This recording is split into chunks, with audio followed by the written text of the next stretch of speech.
আসসালামু আলাইকুম প্রিয় চাকরি প্রত্যাশী ভাই এবং বোনেরা, এই মুহূর্তে যে যেখান থেকে আমাকে দেখতে পাচ্ছেন সবাইকে আন্তরিক অভিনন্দন এবং শুভেচ্ছা জানিয়ে শুরু করছি আজকের ভিডিও। বরাবরের মতো রিকোয়েস্ট থাকবে, যে যেখান থেকে এই মুহূর্তে আমাকে দেখতে পাচ্ছেন প্লিজ এই ভিডিওটাতে একটা লাইক করে দিবেন এবং অবশ্যই চ্যানেলে প্রথমবার হয়ে থাকলে চ্যানেলটি সাবস্ক্রাইব করে পাশে থাকার জন্য বিনীত অনুরোধ জানাচ্ছি। আজকে কোন বিষয় নিয়ে কথা হবে অলরেডি ভিডিওর টাইটেল দেখে বুঝে গেছেন। আজকে আমি যে বিষয়টা নিয়ে কথা বলতে যাচ্ছি, এই বিষয়গুলো আসলে চাকরির ক্ষেত্রে খুবই গুরুত্বপূর্ণ। সেটা যেকোনো চাকরির হতে পারে। আপনি যেকোনো ডিফেন্সে চাকরি করেন বা সরকারি চাকরি করেন, অথবা আপনি যদি কোনো প্রতিষ্ঠানে চাকরি করেন, মালিকানা প্রতিষ্ঠান বা প্রাইভেট প্রতিষ্ঠান যেটাই আমরা বলি না কেন, সেই সমস্ত জায়গায় অর্থাৎ চাকরির আপনি যেখানেই চাকরি করবেন, আজকের এই ভিডিওটা আপনার জন্য খুবই গুরুত্বপূর্ণ। কারণ এই ভিডিওতে আমি যে পয়েন্টগুলো নিয়ে কথা বলবো, সেইগুলো যদি আপনি ফুলফিল ভাবে ফলো করতে পারেন, তাহলে চাকরি করাটা আসলে আপনার জন্য সহজ হয়ে যাবে। তো আজকের বিষয় ছিল কি কি যোগ্যতা থাকলে আপনি যেকোনো চাকরি করতে পারবেন। এক্সাক্টলি যে সমস্ত যোগ্যতাগুলো আপনার ভিতরে যদি থাকে, আপনি বাংলাদেশের যেকোনো জায়গায় যেকোনো চাকরি করতে পারবেন নির্দ্বিধায়। অর্থাৎ শুধু চাকরিই না, আপনি যেকোনো কর্ম করতে গেলে কিন্তু আপনার ভিতরে এই কয়টা গুণ থাকা লাগবে। তো কি কি সেই কয়টা গুণ, এইগুলা নিয়ে আজকে আলোচনা করব। সো প্লিজ না টেনে সম্পূর্ণ ভিডিও দেখবেন এবং সেই সঙ্গে ভিডিওর যেকোনো একটা সময়ে কিন্তু আমি আরো একটা আপডেট খবর দিব এবং সেই আপডেট খবর জানার জন্য অবশ্যই আপনাকে পুরো ভিডিও দেখতে হবে। তো প্রথমেই বলে রাখি যে, যে সমস্ত যোগ্যতা আপনার দরকার, আমি মোট ৭টি পয়েন্ট নিয়ে আজকে আলোচনা করব। এই ৭টি পয়েন্ট খুবই গুরুত্বপূর্ণ। তো আমি বিশ্বাস রাখবো আপনাদের কাছে, আপনারা না টেনে সম্পূর্ণ ভিডিও দেখবেন এবং অবশ্যই ভিডিওতে লাইক করবেন। তো প্রথমেই হচ্ছে আপনার শিক্ষাগত যোগ্যতা। দেখেন, চাকরির ক্ষেত্রে বা ব্যবসার ক্ষেত্রে সর্বপ্রথম যেটা বেশি প্রয়োজন হয় সেটা হচ্ছে আপনার শিক্ষাগত যোগ্যতা। আপনি যদি নিরক্ষর ব্যক্তি হন, তাহলে বাংলাদেশের বা পৃথিবীর কোনো জায়গায় আপনার চাকরি হবে না। কারণ অক্ষর জ্ঞান সম্পূর্ণ হইলেও আপনাকে শিক্ষাগত যে একটা ধারণা, সেটা কিন্তু আপনার মধ্যে থাকতে হবে। অক্ষর জ্ঞানও যদি আমরা ধরি, তাহলে কিন্তু সেখানে পঞ্চম শ্রেণী পাস, বাংলাদেশের সরকারি চাকরি বা যেকোনো চাকরির বিধান অনুযায়ী অক্ষর পাস সম্পূর্ণ যে সমস্ত ব্যক্তিবর্গকে ধরা হয়, তারা কিন্তু পঞ্চম শ্রেণী সমমান পরীক্ষায় যদি আপনি উত্তীর্ণ হন, তাহলে সেটাকে আমরা অক্ষর জ্ঞান বলেই ধরে থাকি। তো এবং অক্ষর জ্ঞান যদি আপনার থাকে, তাহলে কিন্তু আপনাকে চাকরি দিবে।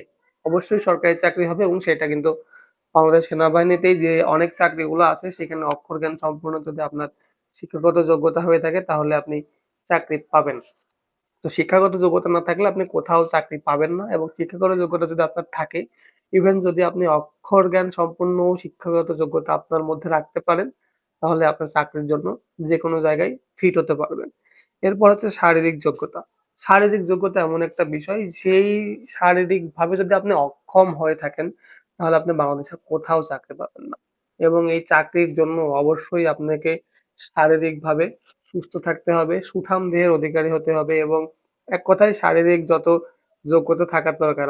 অনেকেরই আছে যে ২ হাতের বদলে ১ টা হাত আছে। কেউ খারাপভাবে নেবেন না, এটা কথার কথাই বলছি। অনেকের ১ হাত আছে, ১ পাও কাটা আছে, হাতের আঙ্গুল কাটা আছে। এইগুলো যদি হয়, তাহলে কিন্তু আপনাকে কোথাও চাকরি দিবে না। কোনো কোম্পানিও দিবে না, কোনো সরকারি প্রতিষ্ঠানও কিন্তু আপনাকে এই শারীরিক সক্ষমতার কারণে আপনাকে কিন্তু এই জবগুলো তারা প্রোভাইড করবে না।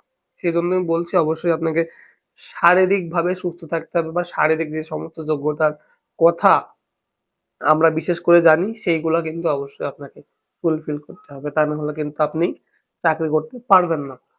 ৩ নাম্বার হচ্ছে সুস্থতা। আপনারা জানেন যে অসুস্থ হলেই শুধুমাত্র আমরা সুস্থতার কদরটাকে বুঝি। সুস্থতা যে আল্লাহর কত বড় একটা নিয়ামত, সেটা আমরা অসুস্থ না হলে কিন্তু বুঝি না। আর এই চাকরির জন্য সুস্থতা খুবই দরকার। সুস্থ যদি না থাকেন, তাহলে আপনি অফিস করবেন কিভাবে? আপনি যদি সারা জীবন অসুস্থই থাকেন, তাহলে তো আর যেকোনো কোম্পানি বা সরকারি প্রতিষ্ঠান তো আপনাকে শুইয়ে বসিয়ে বেতন দেবে না, তাই না? তো কাজ করার জন্য অবশ্যই আপনাকে সুস্থ থাকতে হবে। এরপরে হচ্ছে বুদ্ধিমত্তা। ৪ নাম্বার যে বিষয় পয়েন্ট, সেটা হচ্ছে বুদ্ধিমত্তা। বুদ্ধিমত্তা বা উপস্থিত বুদ্ধি, যেটাই আমরা বলি না কেন, কাজের দক্ষতার ক্ষেত্রে কিন্তু এই বুদ্ধিমত্তার খুবই প্রয়োজন হয়। বুদ্ধিমত্তা বা দক্ষতা একই জিনিস, যেটা আমি যদি আপনাদেরকে একটু বোঝাই যে, একটা কাজ অন্য ক্লায়েন্ট যারা করছে ২ দিনে, সেই কাজটাকে আপনার এমনভাবে নিজের ভিতরে আয়ত্ত করে আনতে হবে, সেই কাজটা আপনি ১ দিনেই করতে পারবেন। অর্থাৎ অন্যদের থেকে যদি আপনাকে নিজেকে একটু সবারই প্রতিভা আছে, কোনো না কোনো প্রতিভা সবার মধ্যেই আছে। কিন্তু আমরা সেই প্রতিভাকে খুঁজে আসলে কাজে লাগাতে ব্যর্থ হই। যেটার জন্য আমরা বারবার অসফল হই বা ব্যর্থ হই। এইজন্যই আমি আপনাদেরকে বলব যেকোনো কাজ করার আগে অন্তত ৩ থেকে ৪ বার ঠান্ডা মাথায় ভাববেন। ঠান্ডা মাথায় ভাবার পর দেখবেন যে কোনো না কোনোভাবে আপনি একটা উপায় বের করে ফেলবেন।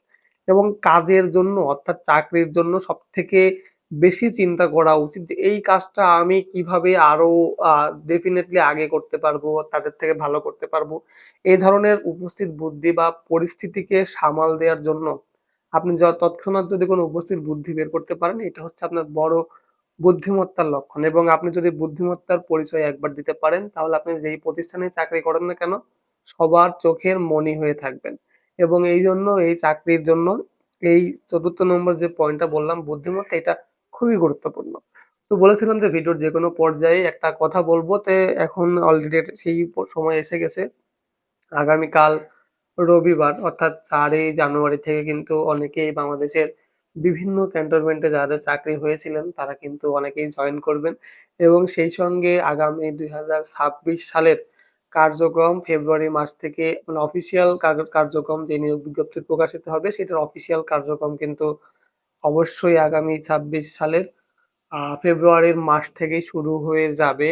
এবং এইটার অফিসিয়াল কার্যক্রম মার্চের মাঝামাঝি পর্যন্ত অর্থাৎ যতদিন পর্যন্ত সরকারি ছুটি না হয়, ঈদের ছুটি ততদিন পর্যন্ত চলবে। এবং এক্স্যাক্টলি যদি পরিস্থিতি এইরকম স্বাভাবিক অবস্থায় থাকে তাহলে আগামী এপ্রিলের লাস্টের দিকে নিয়োগ বিজ্ঞপ্তি প্রকাশিত হবে বাংলাদেশ সেনাবাহিনীর অসামরিক নিয়োগের যে বিজ্ঞপ্তিটা আছে। এবং সেই নিয়োগ বিজ্ঞপ্তিতে এবার যেরকম ৮৯৭ জন ছিল, আমি যতদূর খোঁজ খবর যতটুকু নিয়েছি টুকটাক, সেইখানে কিন্তু আরো বড় একটা সারপ্রাইজে নিয়োগ বিজ্ঞপ্তি বা আরো বড় মেগা প্রজেক্ট যেটা আমরা বলি না কেন, মানে আরো বড় পরিসরে অবশ্যই নিয়োগ বিজ্ঞপ্তি প্রকাশ হতে যাচ্ছে। তো আপনাদের প্রয়োজনীয় কি ধরনের ব্যবস্থা আপনারা নেবেন, কোথায় কি ধরনের কাগজপত্রের প্রয়োজন হবে, এই সমস্ত বিষয় নিয়ে আগামী সপ্তাহ থেকে কন্টিনিউ ভিডিও আসবে। এখন যে ভিডিওগুলো বলছিলাম, যে বিষয়গুলো বলছিলাম সেগুলো অবশ্যই কন্টিনিউ করতে থাকেন। তো যাই হোক, তারপর হচ্ছে পরিশ্রম।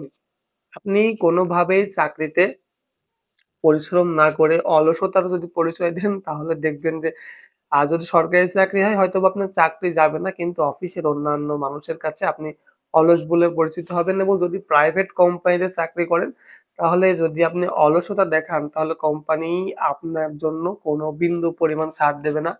অবশ্যই আপনাকে চাকরি থেকে ছাঁটাই করে দিবে। এই জন্যই আমি বলি যে যেকোনো জায়গায় যদি আপনি পরিশ্রম হতে সফলতার চাবিকাঠি। সেটা সরকারি চাকরিতে হোক, বেসরকারি চাকরিতে হোক, প্রাইভেট চাকরিতে হোক, অথবা আপনি কৃষিকাজ করেন বা ব্যবসা করেন, আপনি যেখানেই করেন না কেন, যাই করেন না কেন আপনাকে কিন্তু অবশ্যই পরিশ্রমী হতে হবে। পরিশ্রম না হলে কিন্তু আপনি কোনোভাবেই আপনি উন্নতির শিখরে বা সফলতার শিখরে পৌঁছাইতে পারবেন না। তো এরপর ৬ নম্বর হচ্ছে ন্যায়পরায়ণতা। আপনাকে সবসময় ন্যায়ী হতে হবে। আপনি কখনো অন্যায় কাজ করবেন না বা অস্বাভাবিক কাজ করবেন না।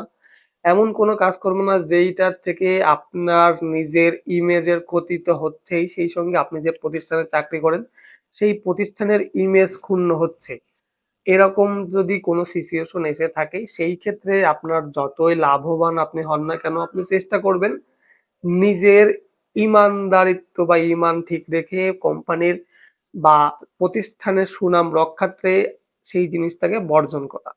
সেই জিনিসটা করলে যতই আপনার লাভ হোক না কেন, আপনি চেষ্টা করবেন নিজের মধ্যে যে ইমান আছে, যে মনুষ্যত্ব আছে, সেইটার উপরে ব্যালেন্স করে চাকরি করা। যদি এটা করতে পারেন, অবশ্যই চাকরি জীবনে আপনি যেখানেই থাকেন না কেন, অনেক সুখে এবং শান্তিতে থাকবেন। এরপর হচ্ছে সত্যবাদিতা। আমি আগেই বলেছিলাম যে ন্যায় নীতির ভিতরে কিন্তু এই সত্যবাদিতার পরে মিথ্যা বলা যদিও মহাপাপ। চেষ্টা করবেন সবসময় সত্য কথা বলতে, এবং সত্য কথা বললে আপনি কোথাও ঠকবেন না। এমনও পরিস্থিতি যদি আসে যে যেইখানে আপনি যদি সত্য কথা বলেন আপনার জব চলে যেতে পারে। কিন্তু প্রতিষ্ঠানের জন্য এই জিনিসটা খুবই ভালো। চেষ্টা করবেন সত্য কথাটা বলার এবং এমন কোনো কাজ করবেন না যাতে আপনাকে এই সিচুয়েশন এর মধ্যে আসতে হয়। তো যাই হোক, অনেক কথা বলে ফেললাম। পরবর্তী ভিডিও দেখার আমন্ত্রণ জানিয়ে আমি রাজ আজকের মতো এখানে বিদায় নিচ্ছি। সবাই ভালো থাকবেন, সুস্থ থাকবেন। আল্লাহ হাফেজ।